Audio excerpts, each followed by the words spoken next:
Next, from our March 5th show entitled Disclosure, Disinformation, and Politics, Thomas Lawrence created a chill among our listeners when he disclosed an email that was received by Gerald Clark. He's going to tell you who Gerald Clark is. And that email was regarding a threat to humanity, and it covers 70 million years of Earth's history. I know that sounds extreme and far out, but I have an excerpt that runs a little bit long for that show, but I want you to listen to it. And certainly, if it captures your imagination like mine, you can certainly go back to the broadcast on March 5th and listen to the entire segment. But let's jump in here and listen to Threat to Humanity. I'll ask you a question before we begin. Before we even get into this, could you tell me who Gerald Clark is and why was he picked for this email? Can we kind of start with that? I think that might be a question that a lot of the listeners would be interested in hearing. Absolutely. I want to start by saying, before I do that, I want to preface everything by saying I'm not an expert on any of these topics. I don't claim to be. I have no advanced degrees in any of these subjects. I have a keen interest in the truth. Excuse me, and I apologize in advance. I do have a little sort of frog in my throat tonight, so I'll try not to cough too much. But I have had since I was a boy. I've never bought into organized religion. It just never made sense to me. You know, we went to church, and I tried to make it square. It just didn't. It just something didn't resonate with me, okay? And so over the course of my life, I have sought truth as I've had time to. But like many, many people, you know, I got into the work world early, and I worked hard for 35 years, 60, 70 hours a week, and I just really didn't have time to research. But I have, over the past few years, had the opportunity to really dive into research. And I think it's important for everyone to have their truth detectors out. This is Gerald Clark's terminology, and I like it. Have your truth detector out. In other words, find what rings your bell. For example, if anything I'm saying doesn't really resonate with you, then it's not for you. If what I'm saying resonates with you, then my suggestion is dive more deeply into the material. I've had to sort through a lot of stuff. I mean, so much stuff. There's so much garbage. You just have to look through it all. And you do, as you move through this truth-seeking process, and I say that the truth is a moving target. It is, because we're being deceived on so many different levels. We're in such a control system, and we're being lied to in so many ways that you really do have to push through and sort through. And when you do find men and women whose message or messages resonate with you, they're like gold. Gerald Clark is one of those men. Gerald Clark, and you can, I think it's Gerald, Gerald Clark, C-L-A-R-K 77. GeraldClark77.com, I think, is his website. And Mr. Clark, if you're listening and I make a mistake here, I ask you to please forgive me. I mean to give you all the credit I can. I'm a big picture guy. I tend to assimilate information into a big picture. So if I miss a detail or two, it's not on purpose. Believe me. I respect this man. He has a great story. I think he was born in 1963 in San Diego. And in 1970, he actually moved right here to this very area where Bob and I live, to the northwest corner of Arkansas. Spent the next 10 years there. He then went into the military. I believe it was the Army. I believe he became a helicopter pilot. I believe he went on to get his electrical engineering degree. He understands energy very, very well. He's a keen, keen mind. I believe he moved back to San Diego, where I believe he and his, I don't know if she's his wife or significant other, her name is Krista Clark. Yeah, well, it's his wife, Krista Clark. And she teaches vegan eating, which is a very smart way to go, by the way. I'm not practicing that myself. I like bacon too much, but I need to look at it. But anyway, Mr. Clark got into the study of the ancient texts, and I believe he said it kind of happened a bit by accident. But he's published several books, and he goes into great detail about Earth's ancient history, particularly leaning on the works of Zecharia Sitchin, where we're looking at Sumerian texts. Sumerian. Sumer is the oldest known civilization on our planet. It is in what is currently Iraq, Mesopotamia. And it sprang up virtually out of nowhere. What would this been? Maybe 10 to 12,000 years ago? I think that's correct. 6 to 10,000 years ago. I'm going to get these dates wrong, I'm sure, but it's the first known, fully formed, out of nowhere. Okay, and they came up with, they wrote everything down. I mean, these people wrote everything down, marriage contracts, any kind of dispute, any kind of legal stuff. They were all written on these clay tablets and scrolls. And a great number of those have still not been, they've been discovered, but they haven't been translated yet. They're in cuneiform. And Mr. Clark has painstakingly researched this information. And so he's an expert on the group, in my opinion, he's an expert on the group known as the Anunnaki, which in the Sumerian means those who were sent by Anu to Earth. Earth was known as Ki, K-I. Anu was the king of the planet from which these people came. The planet was called Nibiru. It's in a 3,600-year retrograde orbit. It got caught somehow in our solar system. And it orbits differently than Earth and the other planets orbit around the sun. It's got a very long elliptical north to south, we'll call it, orbit. So Mr. Clark's done extensive research. He's published a lot. You can look at him on YouTube. I find him fascinating, along with many other people that I've mentioned. But I'm going to focus on him tonight. So Gerald Clark 77, I believe, is where you can go, but you can certainly Google him, and you can certainly find a lot of his material on YouTube. This past November, he published something, this is just about 90 days ago, and it's called A Threat Briefing for Humanity, and he says he was emptying out his email. This is a busy man. He stays quite busy. He was emptying out his emails, and he came across an email that he recalled that had been sent to him in 2005. 2005. Excuse me. He believes it was sent to him by an extraterrestrial. All right? Now, a lot of the men and women that I have come to respect, who are terrific researchers, say similar things in that they have sources that they are not willing to divulge. They don't do this, I believe, to sound mysterious. I believe that they've been told, hey, this is in confidence. We trust you.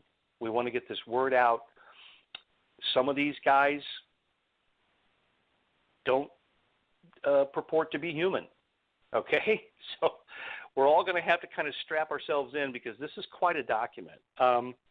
And it looks to me like I've got enough time to get through this. So before I start, hey, Vaughn or Hannah, would you be kind enough to give out the call-in number? Because I would love to have people call in and with questions, and I'm happy to stop in the middle of any of this and answer any questions I can possibly answer. So would you guys give your call-in number, please?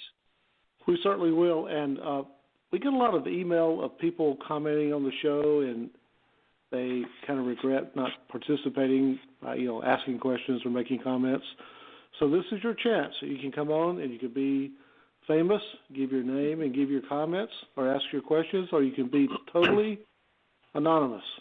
And we won't give you up. We won't tell anybody who you are. But nonetheless, the number is 477-3397. So if you're listening on the internet, just pick up the phone and dial 929-477-3397, and we'll certainly get you on the air, and Hannah will screen the call. And if you want to remain anonymous or if you want to be famous, we can help you do either. So call us, please. Okay, Thomas, go for it. Okay. I have to say along those lines, I have no desire to be famous. This is not about fame or fortune for me at all. For me, and there was a time in my life I thought that would be cool. I chased it. I chased fame and fortune.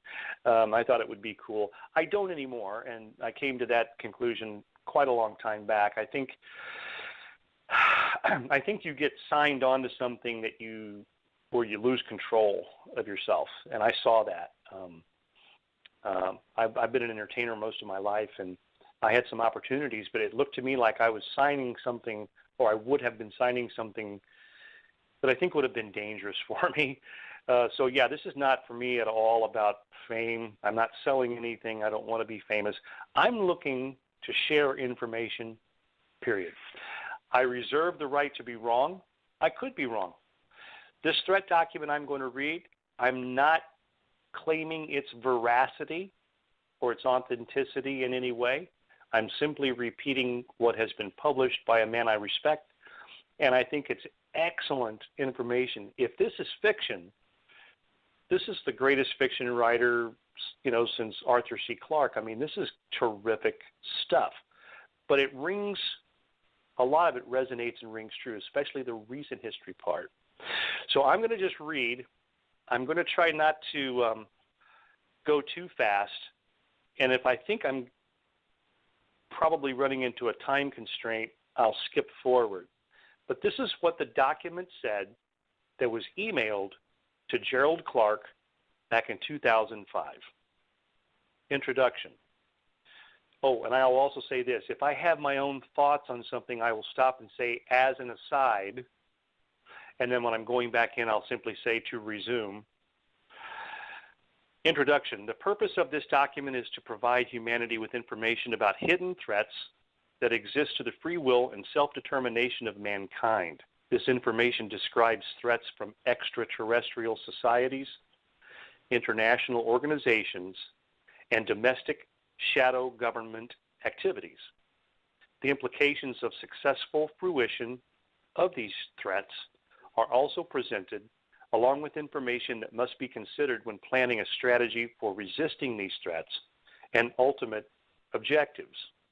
This document attempts to expose the fact that all three sources of threats must be considered together because they are all interrelated. What may appear to be independent groups with vastly different agendas are all actually working toward the same goal of world domination and the abolishment of individual freedom for all mankind. The only way to prevent this from happening is for humanity to become aware of the threats and respond as one people. Despite how unpleasant this may be, it is morally improper to remain silent and do nothing to prevent global domination from occurring. Number 3, this document contains information of a serious and troubling nature that will be emotionally disturbing to sensitive individuals. Only by viewing this information from a dispassionate and discerning point of view can the emotional reactions of anger, fear, anxiety, and depression be avoided. This document may not represent all truths from all points of view. It only presents information relevant to the preservation of human freedom. For this document provides a full operational briefing. However, it only contains a summary of available information. I'm going to skip now. Ancient history. In order to understand the nature of the threats facing humanity, it is necessary to know what events have taken place that have brought us to the point of where we are today. This section describes the origins of modern civilizations and the effects that extraterrestrials have had upon human development. The next section will cover important events that have occurred in recent history that have brought us to where we are today. Number 2, 75 million Earth years ago, an intergalactic federation existed consisting of 75 planetary civilizations. However, this federation was overcome by a catastrophe. It doesn't say what that was, resulting in a cultural desert with fragmentation, overpopulation, and war. 50 million years ago, tall, blonde entities from the Andromeda galaxy used a black hole to enter the Milky Way galaxy near Arcturus. They settled in the Lyran system, Lyran. That may be pronounced Lyran, but for the rest of the way I will pronounce it Lyran. 22 million years ago, the Lyran Wars began.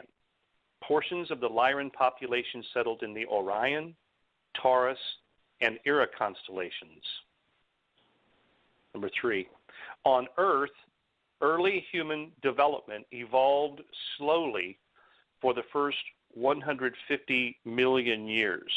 Now, as an aside, I want to say one quick thing about this evolution lie that I think we've been forced to sort of choke down for the last, 2 or 3 generations. There is no archaeological proof, nor have scientists in the laboratory over the course of the past 100 years been able to make a species become something other than what its programming says it is voluntarily. In other words, you can't make a frog on its own become a squirrel or a chimp become a human. It's not in the programming. The programming that's in the DNA code, it's their code. We all have codes inside of us, all of us, everything does, that dictates what we do and how we reproduce and how we go on. There is no evidence anywhere that any species has voluntarily become something else. There is, however, a lot of evidence that things have been, let's just say, messed with. If you know how to splice these codes together, you can put different life forms together into one body. So that's my aside. To carry on. 2 million years ago, the Elohim, and for my listeners, for the listeners out there who understand their Bible, this is biblical. The Elohim, Elohim, came to Earth from the Aldebaran system. They were a tall humanoid species with blonde hair and fair skin. They departed with over 10,000 of our simian ancestors. Hundreds of years later, they returned to deposit a more advanced, genetically engineered race that could use tools and fire. It doesn't say why they did this. The Elohim have returned 7 times within a period of 23,000 years to accelerate human evolution. Again, this is my aside. It doesn't say why they did this. However, in the Old Testament, in Genesis, it does say, the Elohim said, let us create man in our image. Back to the reading.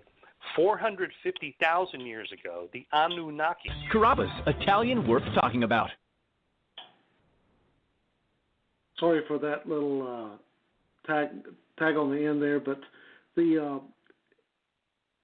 Thomas Lawrence's reading of that document goes on for over 2 hours, and it's a document that, as you can gather from the reading of it, that goes back in time from the beginning, whatever that means, and the document will uncover layers and layers and layers of Earth history up to the present day.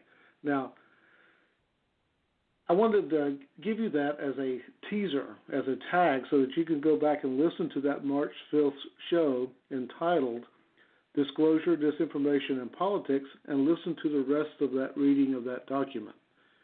Once again, Thomas Lawrence says he created a great buzz when we aired the reading of that email that was sent to Gerald Clark by perhaps aliens, or you can come to your own conclusions regarding that. But it's a very, very interesting document. Once again, it's on the March 5th show entitled "Disclosure, Disinformation, and Politics," and you can find that show listed at www.blogtalkradio.com/ancient myths_modern mysteries. And certainly you're welcome to go there and listen to the rest of that show.